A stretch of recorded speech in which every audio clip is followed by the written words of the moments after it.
Hi, I'm Claire and I'm from Simplistic Data, and this is the Basics of Data series. These videos are designed to give you some insights on different terminologies and some useful things to know to help your business to grow and to upscale. If you're interested in finding out more about how we can help your business to upscale, please visit our website, which is www.simplisticdata.co.uk, where you can find lots of useful information about workflow automations, etc., as well as different ways in which you can contact us. And now that's out of the way, let's start the video. So what are non-conformities? Well, non-conformity is just a posh term for an error, really.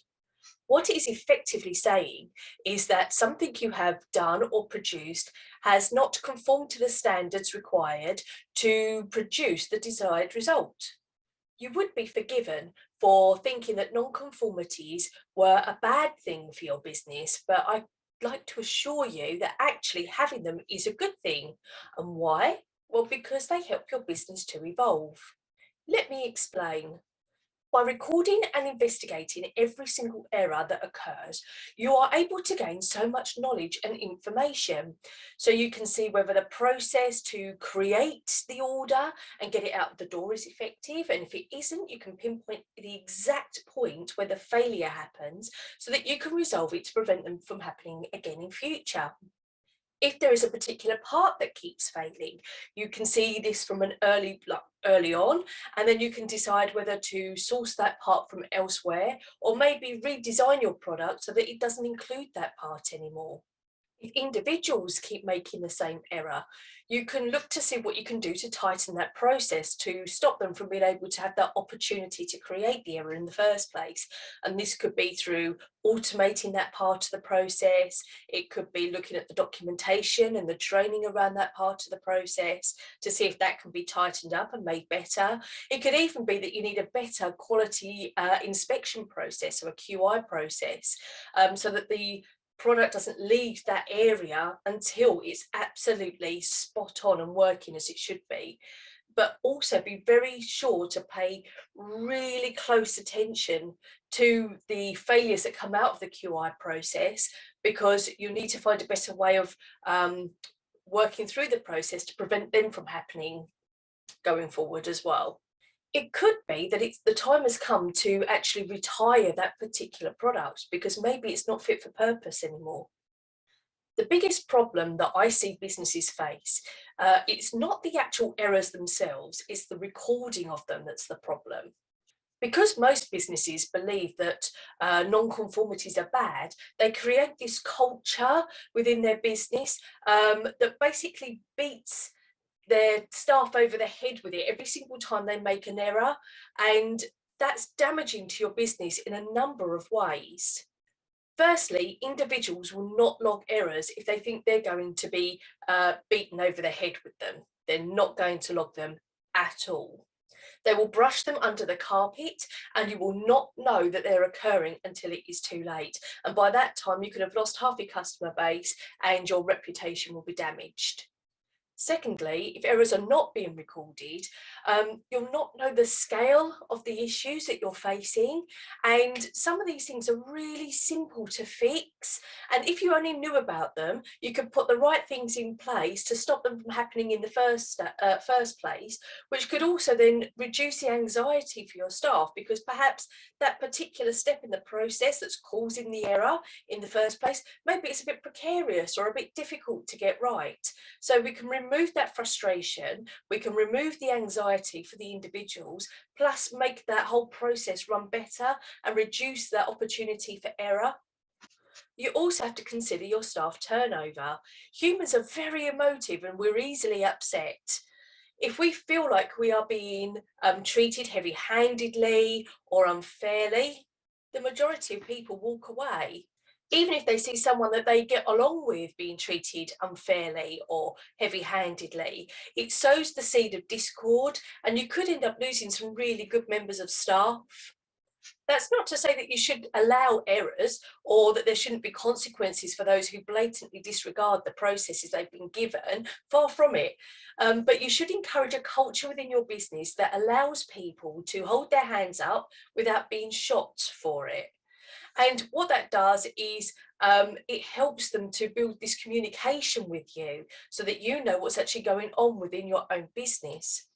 And you have to remember your staff are what helped to make your business successful in the first place. And if they are looked after and treated right, they respect your business even more.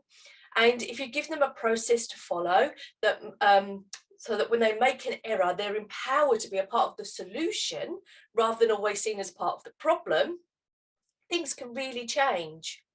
Excellent handling of errors by your management team is also vitally important.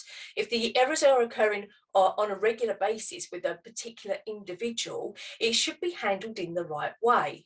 My suggestion would be a coaching session between the manager and the individual to understand why it is they keep making the same error over and over again, and how they can then be led to change the way that they do things so they do it correctly in the first place. And then you can help them get back on track the same as all the other workers. So once they understand what the problem is and you put corrective processes in place, they should be able to get back on track same as everybody else. But this means you do need to monitor the output to make sure that everything is being created or passed down the line to the standard that's being expected. This needs to be done in a constructive way, because if you don't do that, the individual will not react in the way that you want them to react, and they could either leave and you could end up with a constructive dismissal on your plate, which is not very nice, or your management team will be forced to go down the normal dismissal route, which is obviously not nice for anyone. It is really important to remember that if an individual is consistently making the same error over and over again, and it's not dealt with correctly, and they're allowed to just continue making that error going forward, the problem is not with the worker, it's actually with the management team for failing to address the issue adequately in the first place. So what information should you be recording for an error? Well, this will depend entirely on your business and what's important for you to collect. So whatever you do, you should make it nice and quick and easy for your staff to be able to log errors, but ensure that enough information is recorded to enable an investigation, which should happen as soon as the error is logged. So things like part numbers, order numbers, where in the process the error occurred, and the biggest one to record is whether it reached the customer. And that's really important to know, because if you're creating errors and they're getting out the door and they're getting delivered to the customer, that to me says that your QI process, your quality inspection process may not be up to scratch, and you need to have a look at those processes to make sure that they're capturing what they should be capturing before it gets out of the door.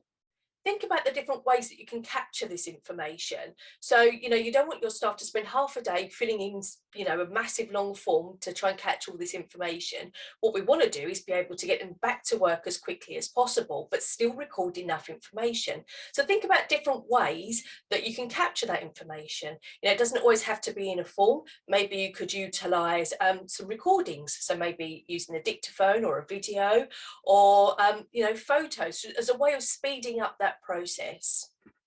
And once you can see what sort of things you're recording, you can then implement KPIs for your business to strive towards and then to maintain. These will help you to measure how successful the changes are that you're putting in place. For more information on what KPIs are and how you can use them, please have a look at our KPI video, which should hopefully give you a good indication on how to set KPIs. So I hope this video has helped you to understand how you can use non-conformities to your advantage and to help your business to grow and to upscale. And I hope that you see them in a slightly different light to the way you did before. And I wish you every success in utilising a non-conformity process to help your business. I'll see you soon.